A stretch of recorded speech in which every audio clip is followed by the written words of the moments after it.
이 채널은 금감원 다트에 공시된 사업 보고서를 기준으로 재무 정보를 분석하며 공시외 정보는 참고하지 않습니다. 또한 재무제표는 기본적으로 연결 재무제표를 기준으로 설명합니다. 안녕하세요. 오늘 살펴볼 기업은 J2K 바이오입니다. 2020년 1분기 영업이익이 전년 대비 무려 533% 증가한 것으로 나타났는데요. 과연 이 수치 이면에 어떤 사실들이 있는지 공시 자료를 바탕으로 짚어보겠습니다. 본격적인 시작에 앞서 본 분석은 어떠한 감정적 해석이나 과장 없이 철저하게 2026년 1분기 연결 재무제표의 수치와 객관적 사실에만 기반하여 진행된다는 점 다시 한번 말씀드립니다. 자, 그럼 가장 눈에 띄는 핵심 지표부터 보시죠. 바로 533%입니다. J2K 바이오의 1분기 영업이익은 19억 원으로 집계됐습니다. 작년 같은 기간과 비교했을 때 정말 눈에 띄게 증가한 수치입니다. 하지만 영업활동 현금 흐름을 보면 마이너스 4억 원을 기록했습니다. 영업이익은 크게 늘었지만 실제 현금 유입으로는 이어지지 않고 적자가 지속된 것으로 확인되는데요. 장부상 이익과 실제 현금 흐름 간의 차이가 분명하게 발생한 상황입니다. 오늘 분석은 다음 4가지 순서로 진행해 보겠습니다. 1분기 재무 요약을 먼저 살펴보고 현금 흐름 적자의 원인을 파악해 보겠습니다. 이어서 기업의 재무적 강점과 기회 요인을 짚어본 뒤 마지막으로 우리가 꼭 확인해야 할 핵심 모니터링 지표까지 차례로 정리해 드리겠습니다. 첫 번째로 1분기 재무 요약입니다. 여기서 주목할 부분은 수익성의 변화입니다. 매출액은 111억 원으로 22% 증가했고 이에 따라 영업이익률도 전년 동기 4%에서 17%로 크게 상승했습니다. 수익성이 뚜렷하게 개선된 모습이죠. 하지만 하단에 표시된 영업활동 현금 흐름을 보시면 전년도 마이너스 10억 원에서 적자폭은 줄어들었으나 여전히 마이너스 4억 원으로 집계된 것을 확인할 수 있습니다. 그렇다면 두 번째, 이익이 이렇게 증가했는데도 현금 흐름이 마이너스를 기록한 원인은 과연 무엇일까요? 원인을 파악하기 위해 먼저 매출 채권이라는 개념을 짚고 넘어가겠습니다. 쉽게 말해서 물건은 팔았지만 아직 회수하지 못한 대금을 뜻하는데요. 장부상으로는 매출과 이익으로 반영되지만 실제 현금은 아직 회사 통장에 들어오지 않은 상태를 의미합니다. 1분기 자산 추이를 한번 보실까요?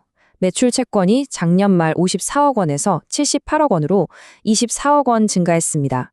재고자산 역시 33억 원에서 38억 원으로 5억 원가량 늘어났습니다. 이 두 항목의 증가가 회사의 운전자본 부담을 가중시키면서 현금 흐름 적자의 주된 원인으로 작용했습니다. 고객사 매출 비중도 눈여겨봐야 합니다. 외부 고객사인 A사와 B사, 이 두 곳의 합산 매출이 전체의 24.5%를 차지하고 있습니다. 특정 거래처에 대한 의존도가 꽤 높은 편이죠. 따라서 이들의 대금 결제가 조금이라도 지연될 경우 현금 흐름의 변동성이 더 확대될 수 있는 구조입니다. 여기에 부채와 자산 측면의 요인도 확인됩니다. 1년 내에 상환해야 하는 유동부채가 작년 말 31억 원에서 60억 원으로 단기간에 크게 증가했습니다.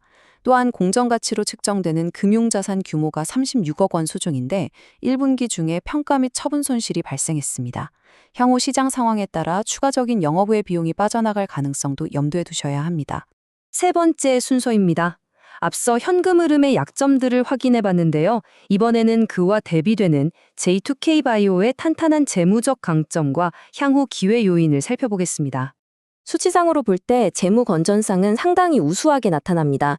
당장의 상환 능력을 보여주는 유동 비율이 무려 375%에 달하고 이자 발생 부채는 장기 차입금 4억 원 수준에 불과합니다.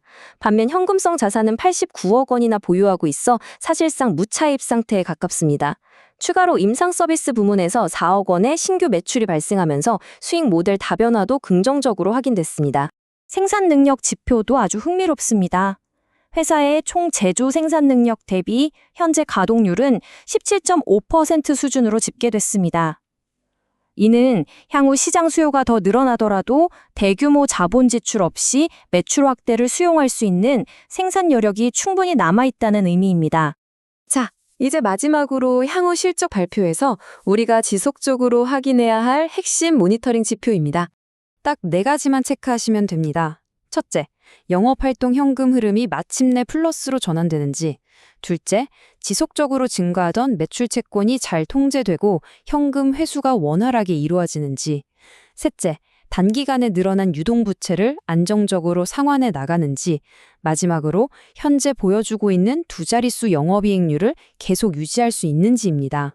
종합해보면 J2K 바이오는 1분기에 괄목할 만한 이익 증가와 우수한 재무 건전성을 보여주었지만 운전자본 증가로 인해 현금 창출력은 다소 제한된 상태입니다.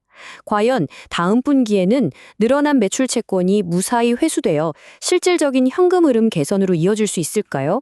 이 핵심 지표들의 흐름을 앞으로도 계속 관심 있게 지켜볼 필요가 있겠습니다. 이상으로 오늘 기업 분석을 마칩니다.